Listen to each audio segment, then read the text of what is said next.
com muita honra, com muita alegria, eu tenho a oportunidade de receber aqui, na sua casa, que já virou uma casa, né? Nosso presidente Jair Messias Bolsonaro, nesse momento de tanta expectativa para o mundo todo, diante da posse anunciada para logo mais em Washington, a posse do presidente Donald Trump. Presidente, é uma honra poder vê-lo e ouvi-lo mais uma vez aqui na Auriverde, presidente. Bom dia, Pitoli. Bom dia, ouvintes. Nossa Auriverde, um espaço realmente democrático que nos faz orgulhar a imprensa que nós tanto desejamos. Obrigado, presidente, por estar conosco. Presidente, de cara eu vou lhe fazer uma pergunta de um amigo, que já me considero do senhor. A gente percebeu forte emoção no sábado pela manhã, presidente. Ao se despedir da nossa eterna primeira-dama, dona Michele, nós percebemos uma forte emoção.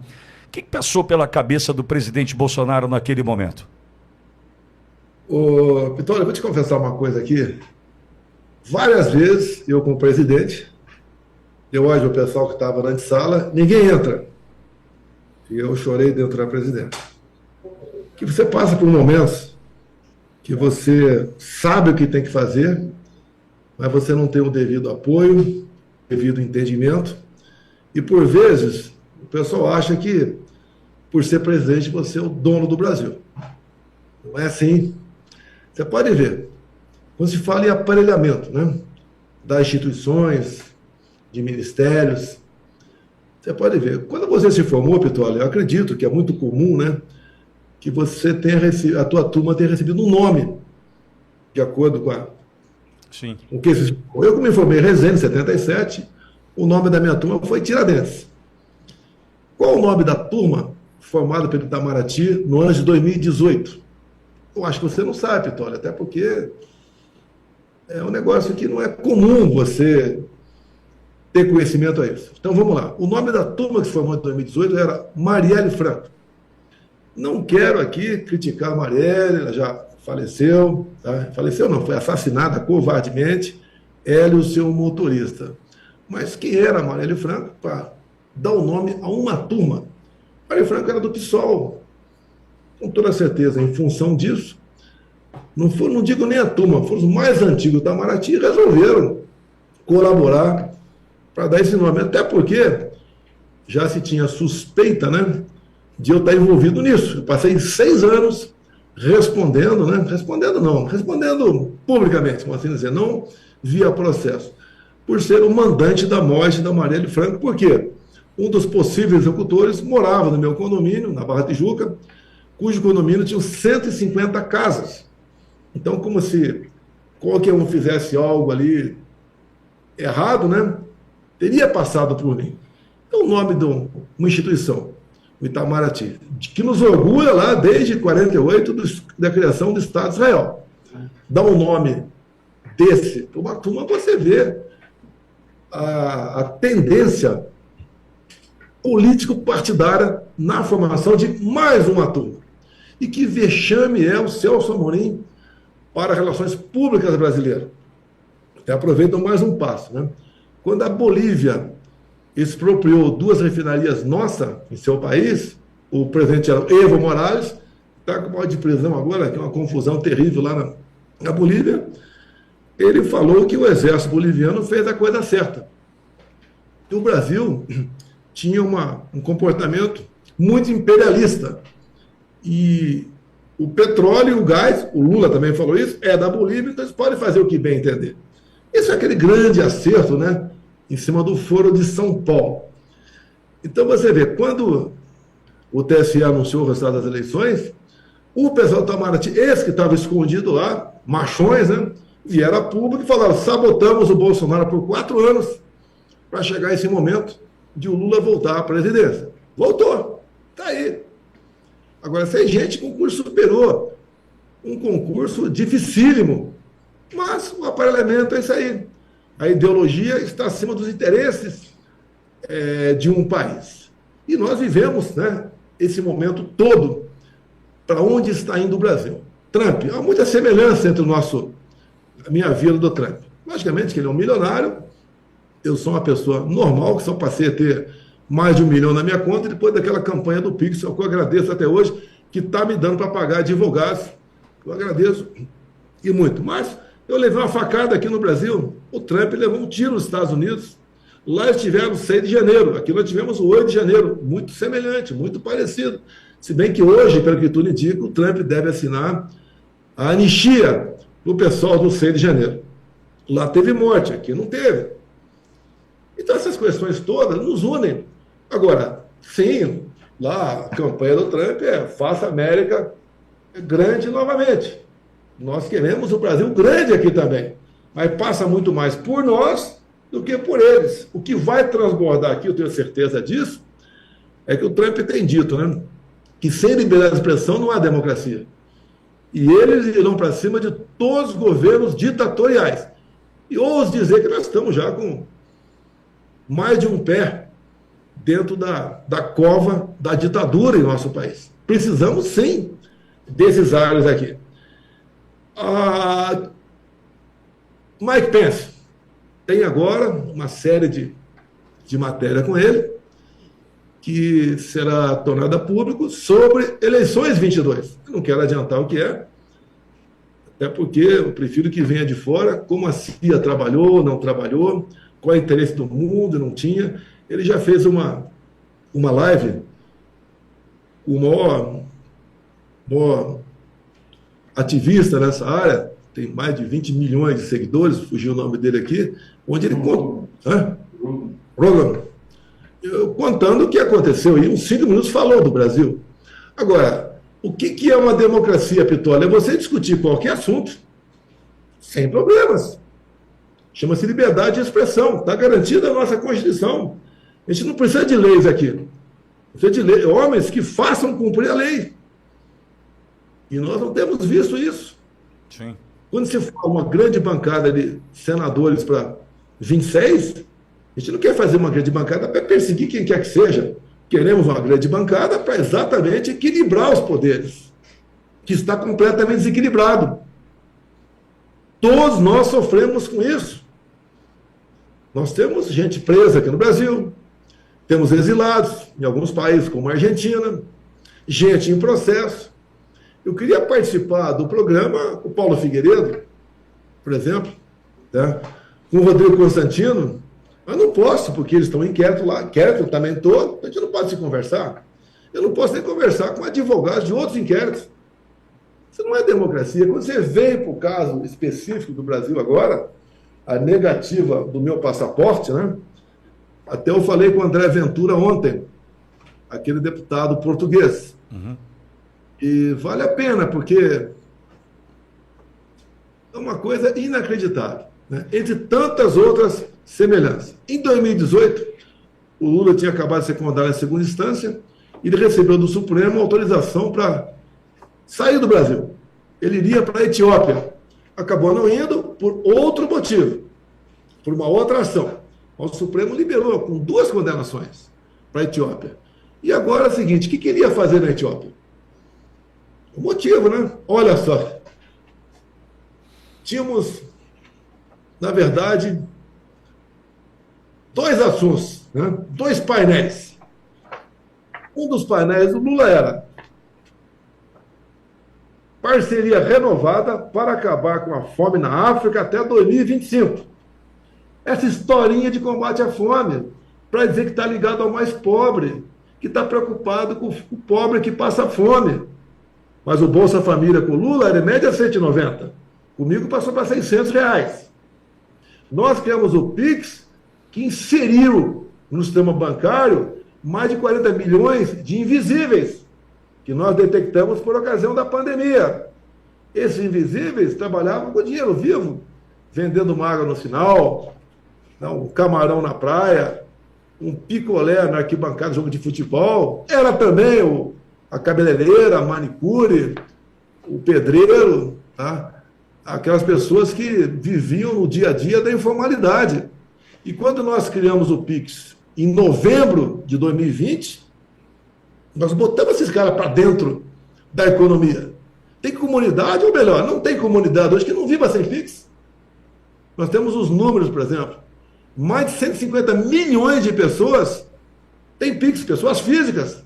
Mais de 15 milhões de pessoas pessoas jurídicas.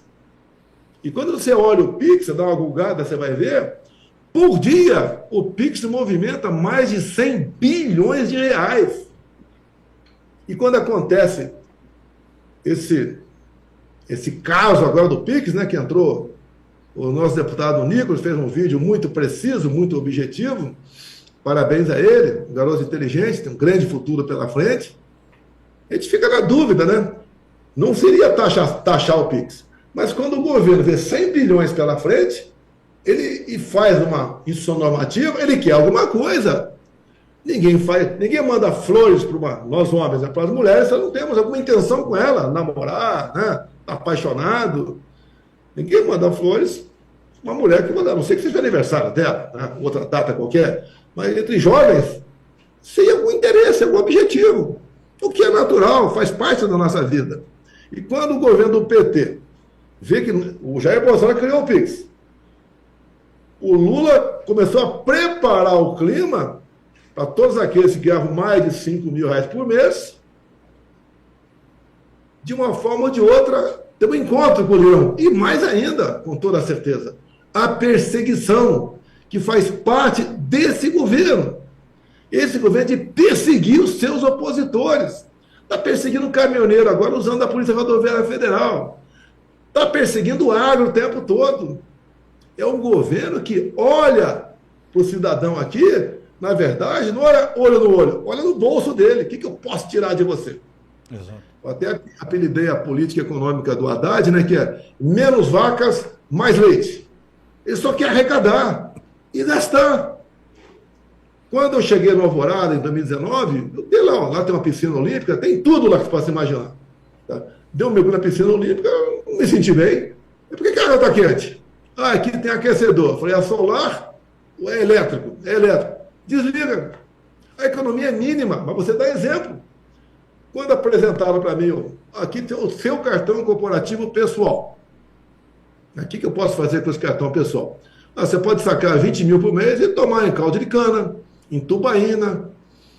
Faz o que você bem entender. Eu falei, não quero usar esse cartão.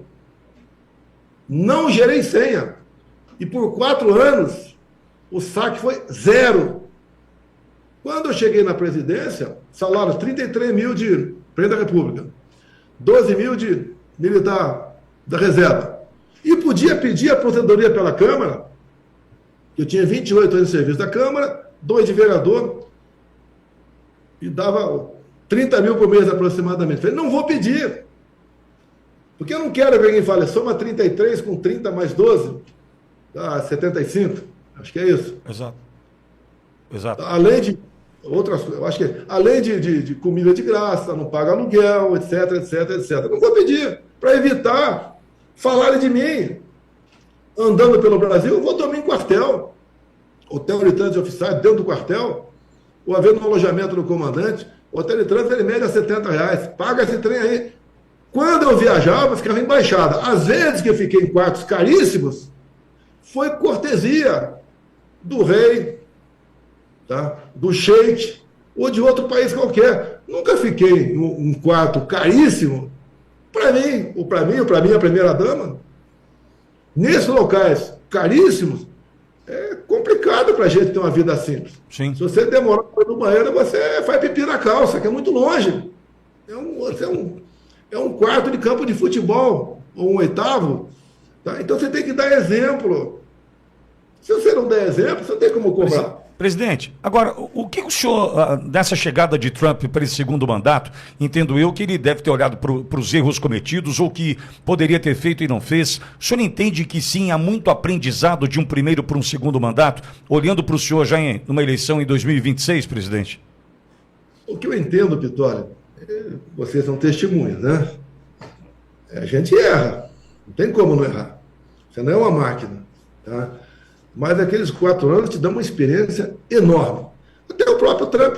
Ele está chegando com uma equipe diferenciada, uma equipe com vontade de fazer a coisa certa e fazer a América grande.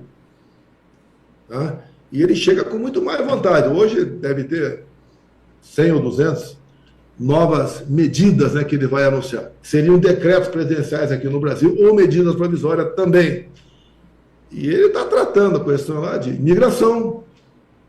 Olha como estão alguns países da Europa, tomado por gente com cultura, com religião, com fé, com comportamento completamente diferente do seu povo. Olha que eles estão pagando o preço altíssimo lá. Ele não é contra imigrante, ele é contra imigrante ilegal. Como, por exemplo, o problema na Baía dos Porcos em 62, né? Aquela questão dos mísseis da União Soviética, que deu aquela confusão toda, e logo depois abriu as portas dos Estados Unidos para que cubanos fossem para lá. O que a ditadura cubana fez naquele momento? Que o Fidel Castro assumiu em 59. Esse problema deu em 62. Cuba mandou para lá, ó, esvaziou as suas cadeias. Tem muita gente de uma índole dos Estados Unidos. Quem trabalha, quem é honesto, quem tem um passado limpo, não tem problema nos Estados Unidos. Ele está fazendo certo ou errado? Eu entendo que está fazendo certo. Essa questão migratória, ele já deu um sinal para o governo mexicano acabar com essa história de lá servir de corredor para esse tipo de imigração. Ele deu um recado lá, mais ao norte também, que entrava também imigrantes, entre outras coisas, para o Canadá. O Trudeau caiu, já anunciou a sua renúncia. O México está no mesmo caminho. O mundo, ontem, 3 reféns foram libertadas. E uma delas chamou a atenção, Pitor, não sei, por causa do quê? Uma das mulheres caminhando com a perna aberta. O que aconteceu? Não sei. Eu não vou ser leviano e falar o que aconteceu, mas algo aconteceu com ela. Está andando dessa forma. Imaginou como essas mulheres foram tratadas ao longo desse mais de um ano de cativeiro? E nós sabemos que aquele pessoal não tem a mínima consideração com mulher. Mulher é objeto para eles. Mulher não tem o direito de ter prazer, por exemplo. Tá? Mulher, então, é um objeto. E o Lula, aqui no Brasil, trata o Hamas não como grupo terrorista, trata como parceiros. Olha o BRICS agora. Quem diria, né? Brasil, Rússia, Índia, China e África do Sul. Começou a crescer. Com que tipo de países? Além de Irã lá para dentro, tá? Agora entra aqui Cuba, Bolívia, Nigéria, Cazaquistão, Uganda, Uzbequistão, entre outros. Eu, presidente, numa situação dessa, sairia do BRICS. E tentava, se fosse o caso, né? Vamos tentar entrar no NAFTA, que é um acordo ali americano, né? Que entra ali o Canadá, Estados Unidos e México. Vamos tentar o Brasil entrar nesse grupo, que tiraria o N fora de norte, né? Ficaria o AFTA apenas. Ou então ficaria sozinho. Tá? Jamais aceitaria mudar o padrão dólar. Quem está nos ouvindo, você prefere passear, quem tem dinheiro, obviamente, agora está difícil. Tá? Agora já não tem picanha, não tem cerveja, agora não tem mais diesel também. Lembra que falava aí, aquela jornalista, né? Aquela que, olha, agora o povo vai comer picanha, agora o povo vai se vestir bem, aeroporto vai virar rodoviária. Você não vai mais para os Estados Unidos. Se você for numa casa de câmbio lá fora com dinheiro teu, você vai pagar a transação, né? O câmbio está na casa dos R$9. O dólar está 6,20 agora, 6,15, por aí, não vi como está o mercado hoje. Tá? Mas é por aí, está acima de 6. Lá está praticamente 50% mais caro. Porque falta de confiança. Quando o presidente da República fala, por que estamos negociando em dólar se podemos negociar em yuan?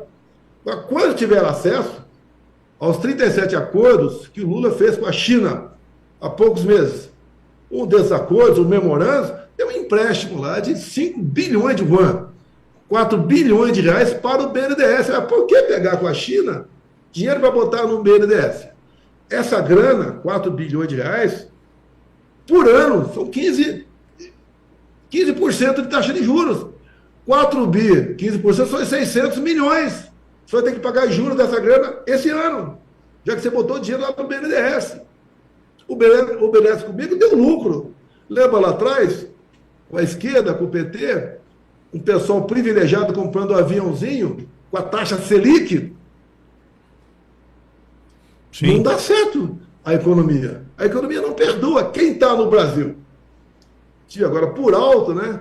Está vindo uma taxação extra aí para soja, o pessoal que mexe com soja, de R$ 4 por saco de soja para o governo. Uma lei lá de trás de 2009, se eu não me engano. Vou me inteirar melhor para poder falar sobre isso aí. Cada vez mais taxando, buscando meter a mão no bolso de quem produz.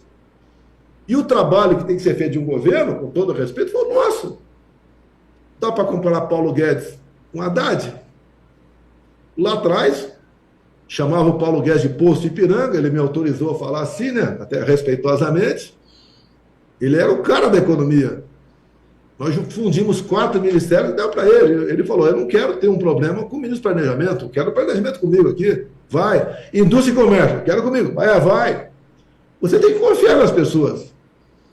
E eu, ao confiar no Guedes, graças a Deus, deu certo que, apesar de pandemia e guerra, a relação dívida pública-PIB, o percentual diminuiu. Agora aumentou. Mais de R$ 1 trilhão. Mais de R$ 1 trilhão. Você bota 15% em cima disso, a partir desse ano, mais 150 bilhões. Meio bilhão por dia a mais só de juros. A gente vai sair desse buraco como? Dá para sair, obviamente. A Argentina está saindo. Tem menos meios do que nós. Aqui dá para sair? Dá para sair. Acredito, com a experiência que a gente tem.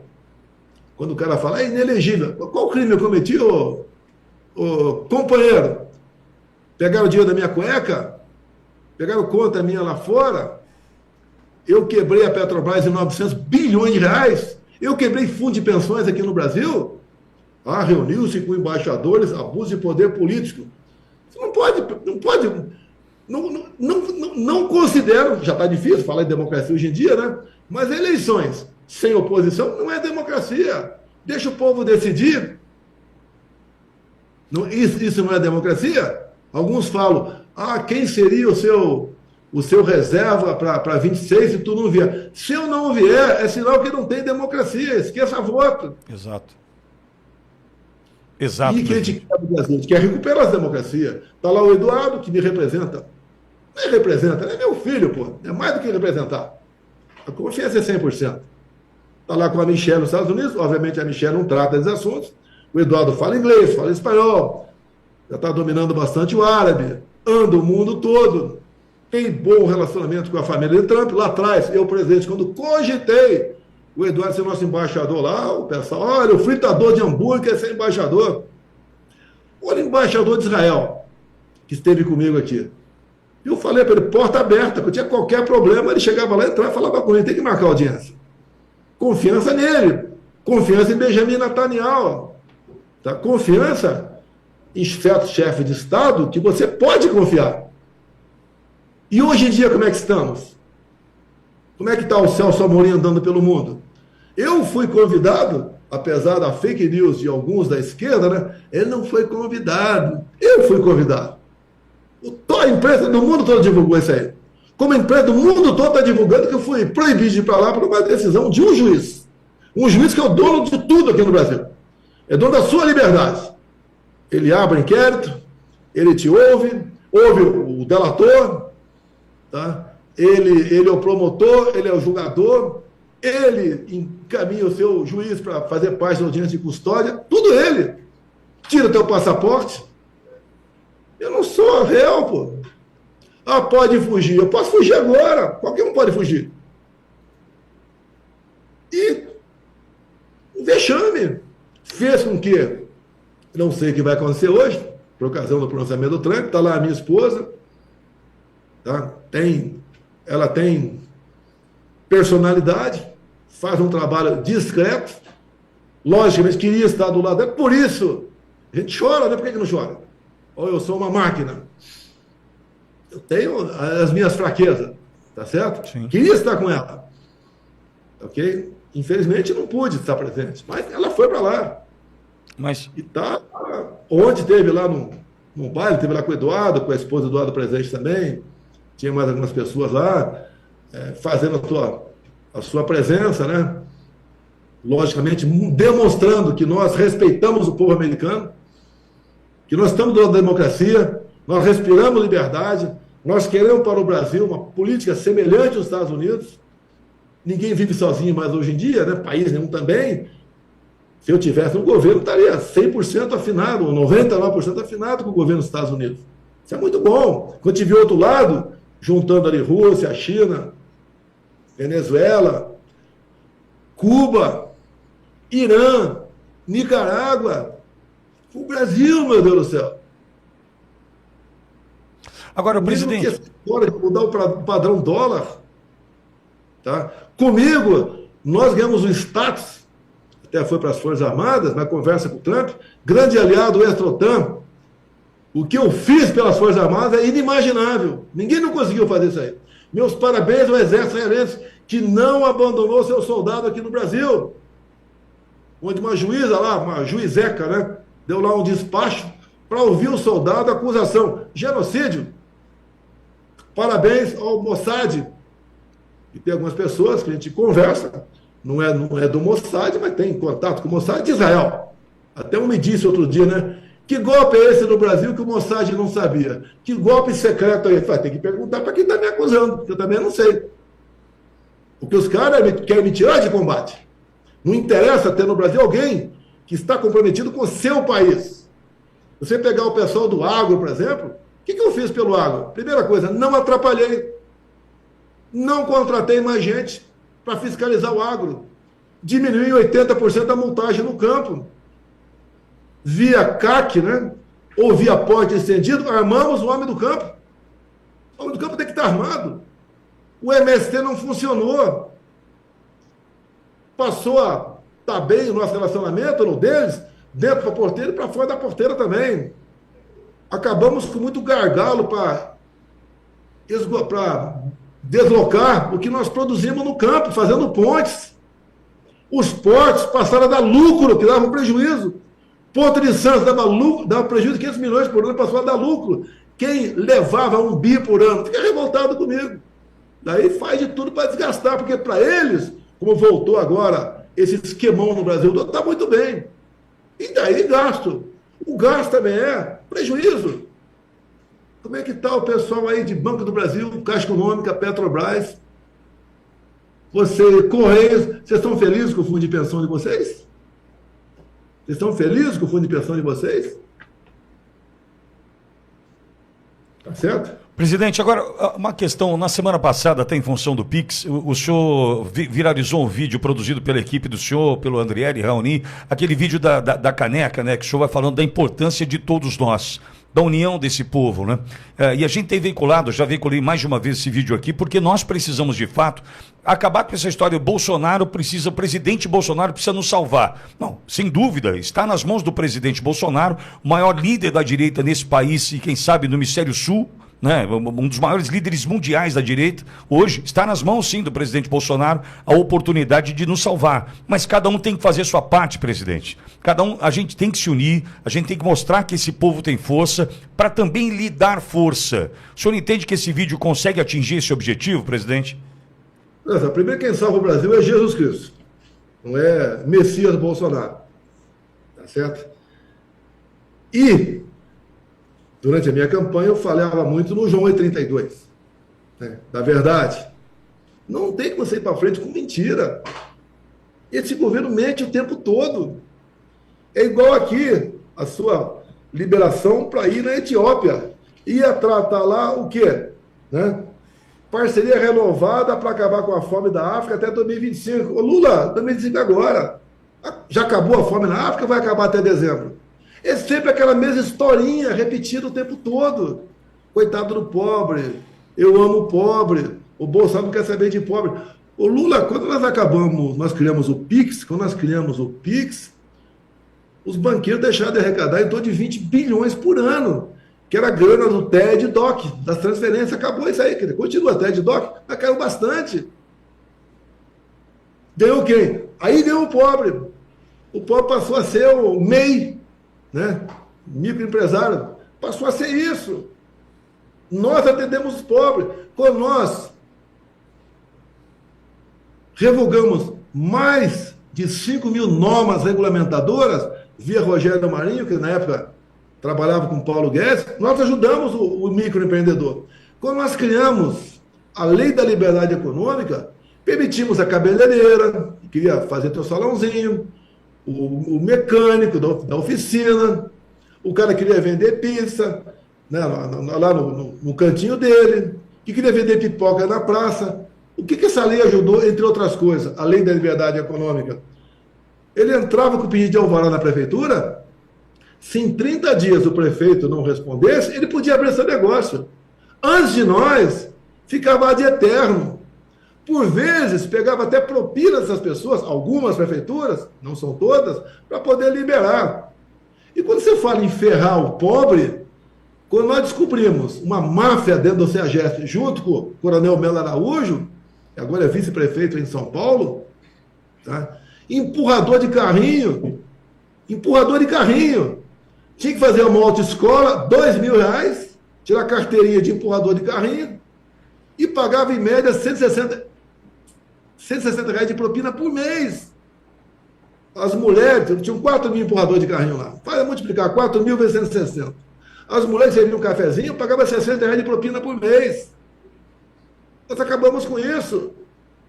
Tanto é que eu já falei para você aqui, quando eu recebi Pix, né? Um dos Pix que me marcou foi lá no empurrador de carrinho do CEAGESP. Deu R$100 para mim. E para as pessoas, R$100 pesa. Mas ele falou, presidente, estou te pagando R$100 agora, mas eu deixei de pagar 160 por mês. Isso é ajudar o pobre. Essas pessoas que trabalham ralo igual condenado, chegam lá de madrugada, vão embora à noite, vai levar o centro para tua casa. E repito, o Pix ajudou muito essas pessoas. Que o Lula agora quer ferrar o Pix. Ah, isso é normativa, não mexe com nada. Na verdade, por que baixou essa normativa? Está preparando o clima. Não tem taxação, tudo bem. Num primeiro momento não tem, mas ele dizia que lá atrás que não ia taxar as blusinhas da China, né, o Shopee. E taxou. Mente o tempo todo. Promete o sentimento das pessoas. Quando fala em picanha, ele mexe com o sentimento das pessoas. Mas se você for fazer as contas, né? Cada boi, em média, 2 quilos de picanha. O nosso rebanho está um pouco acima do número de habitantes. Estão 230 milhões de cabeças de boi no Brasil. Então, se você quiser fazer um churrasco por mês, não é possível ter picanha para todo mundo, porque no segundo mês não tinha mais boi para bater. São coisas óbvias aí pela frente. Mas ele sabe mexer com sentimentos. E essa historinha de... Começou lá em 2003, o Lula na posse dele. Ora, se no final do meu governo, cada brasileiro puder fazer a sua refeição, está tudo resolvido, já estou feliz. Ele repete o discurso mais 3 vezes. E agora estou trazendo para vocês o discurso da Etiópia, que ele não chamou, acabou não indo. Mas lá também, repito, na Etiópia, né? Sim. Parceria renovada para acabar com a fome na África até 2020, até 2025. E sabe qual é o segundo painel, Pitória? Está sentado, Pitória? Vai, fala. O segundo painel iria defender lá na África, vencendo a luta contra a corrupção. Ele, quando era na segunda instância, ia lá para falar, vencendo a luta contra a corrupção. Isso é uma falta de caratismo sem tamanho. E nós sabemos como funciona a maioria dos países da África subsaariana. Como é que é a questão de corrupção lá. A gente sabe disso aí. Tá? Esse é o PT que está aí. E mesmo te mostrando a verdade, tem dificuldade de botar na cabeça de algumas pessoas, né? Na realidade, o que você tem, você deve ao capitalismo, não é ao socialismo do Lula. Você tem telefone? Tem, né? Tem telefone. É público ou é privado? É privado. Quando era público, não tinha. Você tem saúde? Então você começa a ver o que o pobre tem, o que ele não tem. O que ele tem vem do capitalismo. Sim. Se você... Tanto é que o Lula defende tanto, sempre defendeu lá o regime lá de Fidel Castro, né? A gente pergunta o mais pobre, quanto é o Bolsa Família em Cuba? É 0. Quanto é o salário mínimo em Cuba? Em torno de $15. Está R$100 hoje em dia. Você quer isso para o seu país? Para onde é que tem o fluxo migratório do país? Você vai do lugar rico para o pobre ou do pobre para o rico? Você vai do pobre para o rico. Por que o Nordeste é a região mais pobre do Brasil? O Lula, a esquerda, o PT, não está mais de 20 anos na região? Aí está o problema.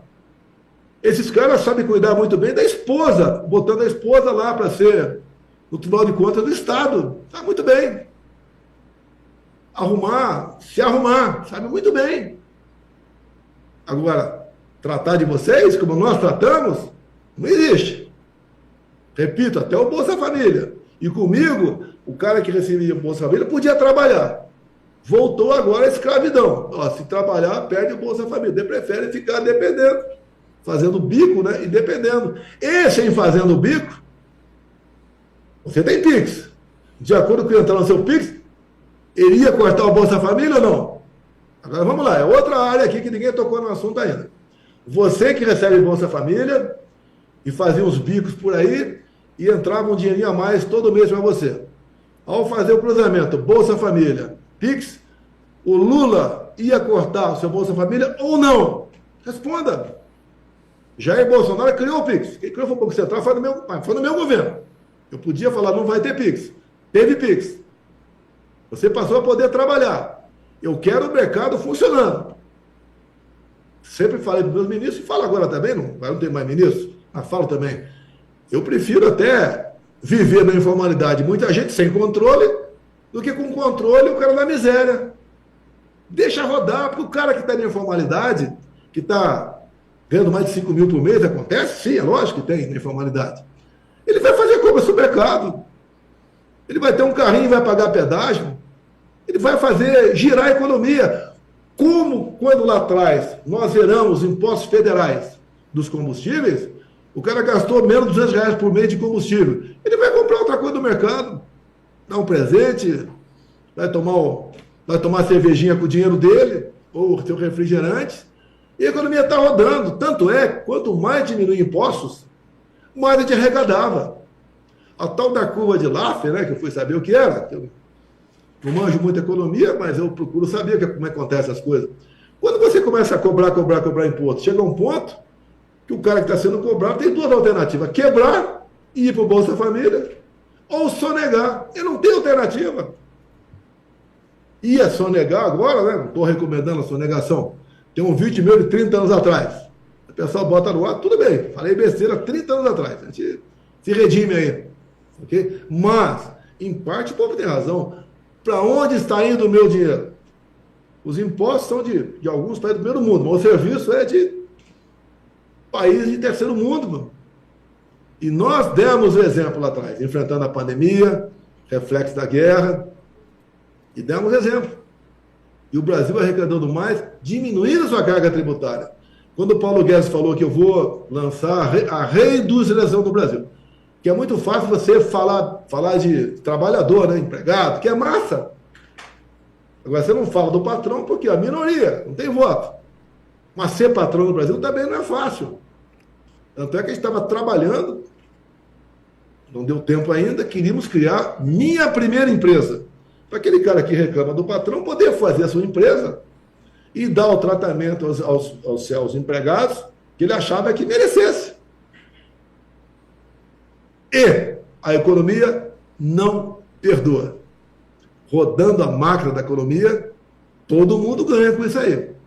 Você pode ver, quando nós criamos o Pix, você não viu falar mais em assalto, em roubo, em caixa eletrônico. Acabou o caixa eletrônico. A Casa da Moeda lá no Rio de Janeiro está trabalhando menos, porque o papel moeda dura mais tempo. Em vez de X anos, X mais 30%, por exemplo, 50%. Tudo é a bola de neve morro acima, é o contrário do que o morro abaixo. Como dar exemplo? Não é só convidar o Paulo Guedes. O Paulo Guedes tinha que aceitar.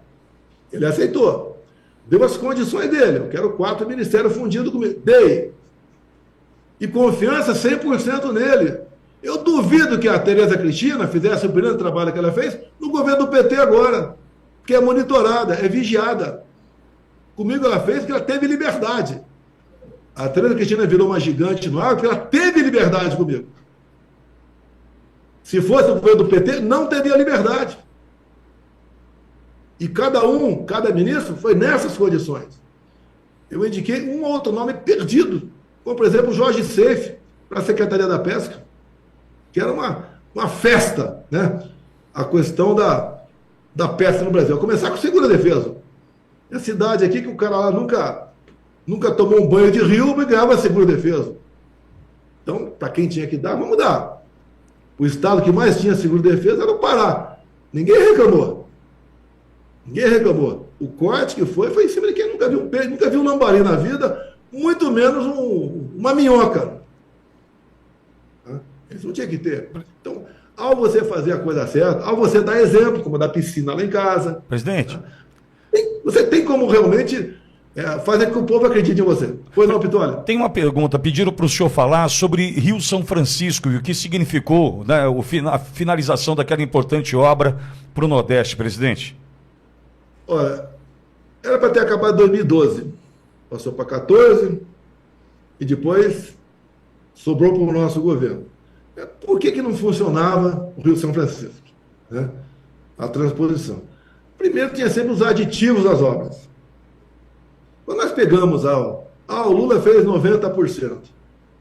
Tudo arrebentar. O que ele fez, quebrado. A dilatação térmica arrebentou tudo. Pior do que você começar a fazer uma casa, você pegar uma casa que já começou a ser feita e você tem que quebrar tudo e fazer de novo. E só acertamos o São Francisco quando botamos lá, por exemplo, o Rogério Marinho, que é o nordestino do Rio Grande do Norte, que realmente tem profundo conhecimento dessas questões, é da região, e ele falou para mim, eu aceito, mas eu quero fazer a transposição. Vai fazer! Tanto é que números aproximados, olha só, por favor, números aproximados.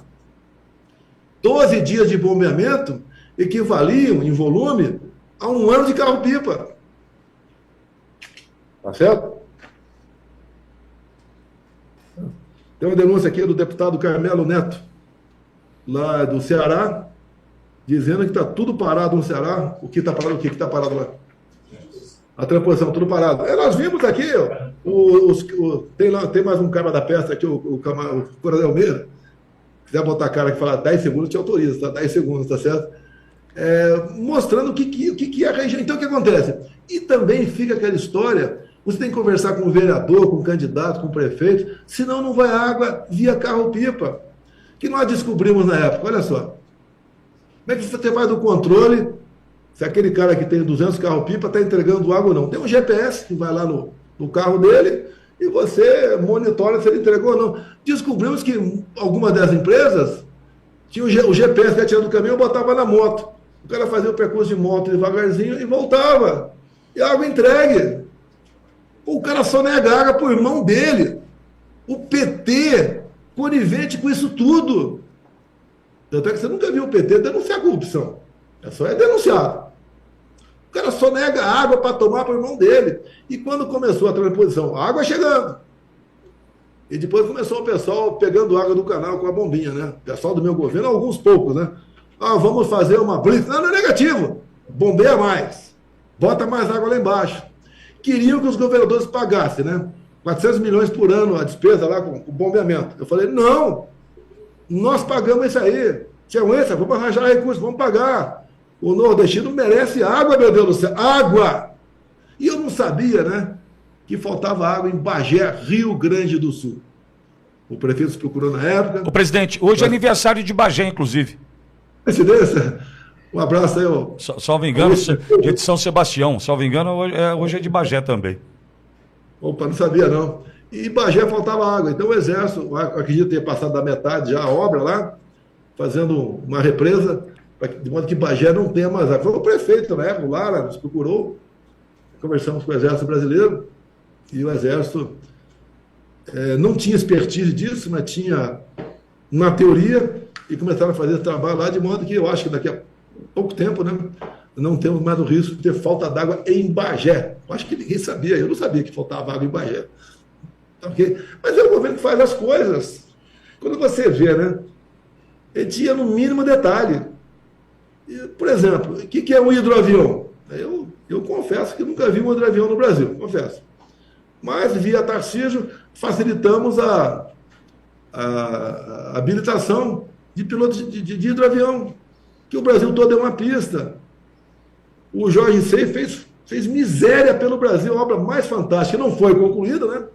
É a criação de tilápia no lago lá de Itaipu Nacional, que dependia criação de tilápia, né? Que dependia do governo paraguaio, do parlamento. E Itaipu Binação, como é uma empresa cobiçada por políticos. Você sabe, por político que não é político também, né? Você sabe por quê, Pitoli? Por quê? Porque lá não é auditado pelo TCU. Se você quiser fazer algo errado, você bota a mão até o sovaco, sem problema. Nós, usando ali, saneando Itaipu, nós diminuímos a metade da tarifa em dólar, o megawatt em dólar, e fizemos obras. Pista do aeroporto, asfaltamos a Tremoedadeira, a segunda ponte com o Paraguai, começamos a fazer a terceira em Porto Moutinho. Agora, a Itaipu está dando prejuízo. Itaipu está dando prejuízo. Por quê? Desvia lá para 70 milhões de reais para uma empresa que dá guarita para o MST. Parece, vou falar parece, né? Para evitar processo, etc. Olha, Grande Itaipu está indo para fazer o desassoreamento lá da região lá de Belém, que vai ter lá a COP, né? Desassoreamento. É o trabalho fantástico que tem. Em Angra do Reis, foi feito um desassoreamento, custou 12 milhões de reais, na foz do Rio Mambucaba. Tem uma casinha lá. Não pedi, não. Gastaram 12 milhões, tem mais areia na foz hoje em dia do que antigamente. É um dinheiro fácil de você ganhar. Tem aqueles que querem fazer a coisa bem feita e outros que querem se dar bem. Mambucaba, hein? Vídeo só de Mambucaba, quem diria? Tem nada lá. E assim é no Brasil todo. As estatais estão dando prejuízo. Está do meu lado aqui o Saxida, né? Se ele tiver uma coisa para falar de economia, eu coloco ele aqui para falar de economia aqui, que eu conheci o Saxida em 2017. Ele ia lá na Câmara Municipal me dar uma aula semanal de economia. E ele sabe que eu sou cabeça dura, mas boa vontade eu tenho e, mais importante, tenho disciplina. Aí eu dei a palavra, vai ser cumprida. PG, você é o dono do ministério. Vai. Tarcísio, você é o dono da infra. Vai. Tereza Cristina, sozinha, um outro governo você não chegaria. Não chegou mais de jeito nenhum. Porque tudo tinha... Você vai ser ministra, mas o tal e secretaria não são tuas, são de outros partidos políticos. Marcos Pontes, você está disputando a presidência, né? Boa sorte a você, tá? Boa sorte a você. Ok? Mas eu lamento você estar nessa situação que você sabe que não tem como ganhar. O voto é secreto. E se nós embarcarmos na tua candidatura, que eu acho muito melhor do que muitas outras por aí, nós vamos ficar sem comissões. Hoje em dia, Marcos Pontes, convoque um ministro para falar sobre qualquer assunto via Senado. Você não vai conseguir. Você não tem nenhuma comissão contigo. Participe da confecção de pautas com a mesa do Senado, Marcos Pontes. Não temos ninguém lá. E nós estamos dando um passo agora ao apoiar quem já vai ganhar uma vaga na mesa e pelo menos uma comissão. Você vai poder, Marcos Pontes, a partir desse ano, né, convocar via essa comissão que vai estar com algum senador do PT. Atualmente não. Você está pensando, lamentavelmente, em você. Sabemos dos problemas, mas está pensando em você. Mais nada do que você. É lamentável isso aí. De vez em quando é obrigado a engolir sapo para você comer uma rã frita lá na frente. Para o povo brasileiro, não é para nós. Eu não quero uma comissão para ter negócio. Eu não quero uma vaga na mesa para ter cargo. E quando você não tem uma vaga na mesa, em média lá 80 cargos por vaga, você está dando para outro partido de oposição a nós. Você está fortalecendo o outro lado, por uma ambição pessoal. É lamentável isso aí. E não vai, coisa rara de eu falar. Eu elegi você em São Paulo. Eu elegi você em São Paulo. Deixei de lado lá, entre eles, o meu amigo Marco Feliciano, que eu adoro no coração enorme. Tá? Mas deixei de lado o Marco Feliciano para te apoiar. Esse é o pagamento? Queremos o ideal? Sim, queremos o ideal. Mas a única forma de nós sermos algo dentro do Senado e não sermos zumbis como somos hoje é tendo um candidato. Se não conseguimos ganhar o Rogério Marinho, que é um baita do articulador, não vai ser com você agora. Vai pegar a mão para todos nós, né? Não, porque o Bolsonaro, não sei o que lá. Pelo amor de Deus, pô, é a realidade. Vamos entrar numa guerra, temos que saber qual a arma do inimigo, quais são as nossas armas. E onde nós podemos chegar, sem sacrificar a população. Boa sorte a você, tá certo? Boa sorte a você. Mas não é um trabalho em equipe. Estamos de olho em 26. Fortalecer o Senado Federal. Você tem votado conosco sem problema nenhum. Tem assinado as coisas que interessam, tudo bem. Mas esse momento agora é outro momento. Mudou o clima. Olha o que nós estamos passando, que estamos sofrendo. Se nós tivermos a vice do Senado, se o projeto da anistia passar por lá, nós temos força para botar na hora do dia. Como está? Força zero. Essas pessoas vão continuar presas aqui, sofrendo aqui em Brasília. 17 anos de cadeia. Então, temos que passar por momentos difíceis? Temos. Se a gente conseguir uma boa bancada em 26, número razoável, acho que dá. Das 54 vagas, eu acho que a centro, direita e direita, dá para fazer umas 40. Gente de outro partido também. Como a gente conversa com todo mundo, ó, como é que fica o Espírito Santo? Vão ter um candidato ao Senado ou não vamos? Vamos ter, tá? E outra vaga nossa? Não, vamos negociar com outro partido. Para a gente poder fazer 2 pessoas lá. Se a gente lançar 2 do PL, se bobear não faz nenhum. E assim é no Brasil todo. Santa Catarina tem um excesso de candidato ao Senado. Vão sobrar, pô. Tem 4 até o momento. Pelo menos 2 vão sobrar.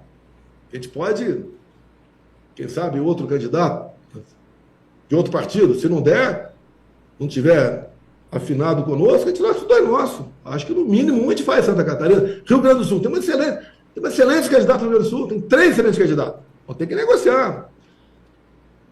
Está aqui o Rodolfo visitando aqui. Tá? É o nosso líder lá, um dos líderes nossos, lá no Mato Grosso do Sul. Lá está tudo certo, mas temos um candidato lá, ou candidata, né, ao Senado.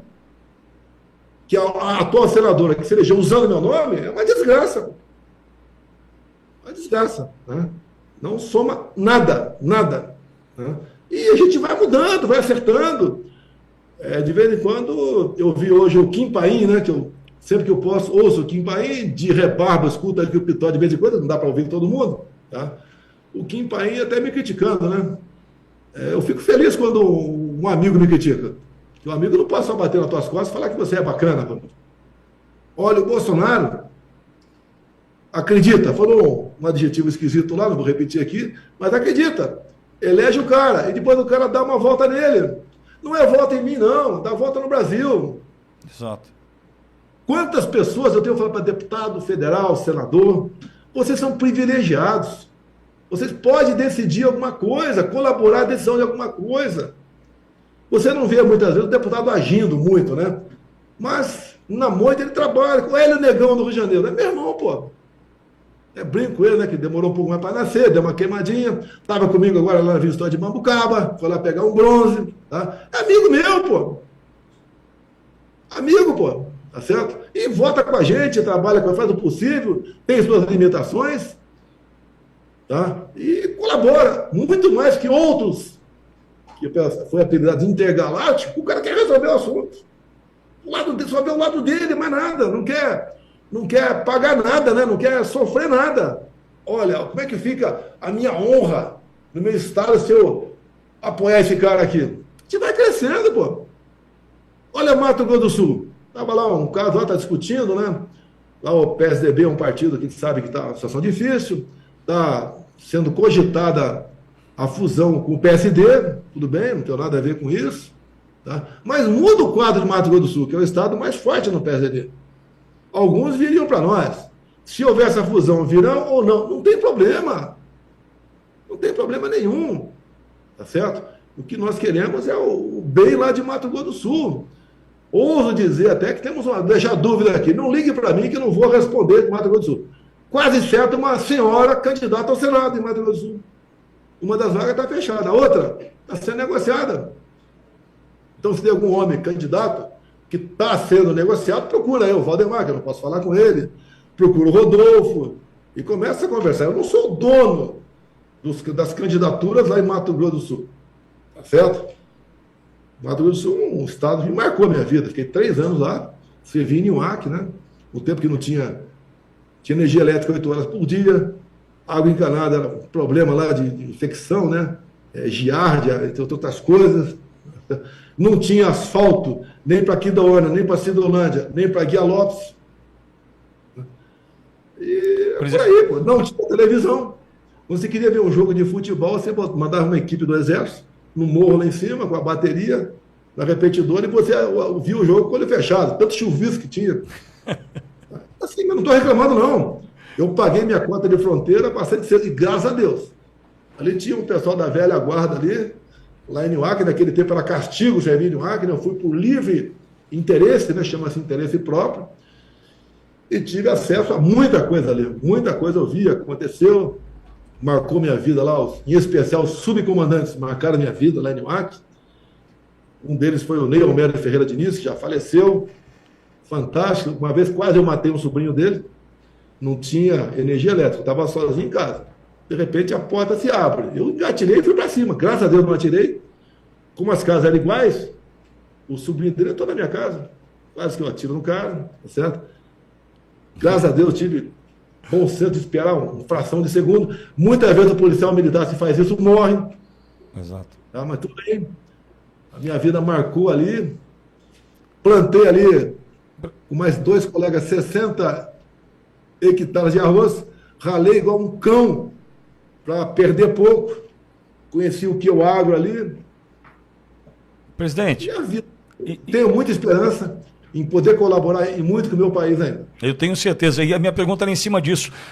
O senhor está com uma vida, né, do ponto de vista de história. Né, o senhor, primeiro que, se a gente voltar aqui para o interior paulista, o começo da jornada ali entregando jornal, né, começamos faz tempo. Aí tem, mas vamos partir para a vida, o Exército, né, aí tem a vereança no Rio, deputado federal, chega a presidência da República. O que faz o senhor continuar nessa luta, presidente? Porque o senhor poderia falar assim, ó, já fiz a minha parte, vou passar o bastão. Mas o que faz o senhor continuar com essa virilidade, essa vitalidade e essa força de continuar a lutar, hein, presidente? É a idade, a experiência, a vontade de ajudar o seu país. Ué, Pitoli, eu não quero botar óleo diesel no teu chopp, não. Foi avisado que começou a cerimônia nos Estados Unidos. Eu tô louco para ver lá. O Eduardo, então vamos embora. Se já começou, a informação que eu tinha que era 1h30 da tarde. Mas vamos embora, vamos lá, presidente. Mas vamos embora. Agradeço, olha, presidente. Muito obrigado pela oportunidade. Quem sabe amanhã a gente volte a conversar. Será um prazer. Eu espero o senhor aqui, vai ser uma honra. Boa sorte, presidente. Obrigado, até mais.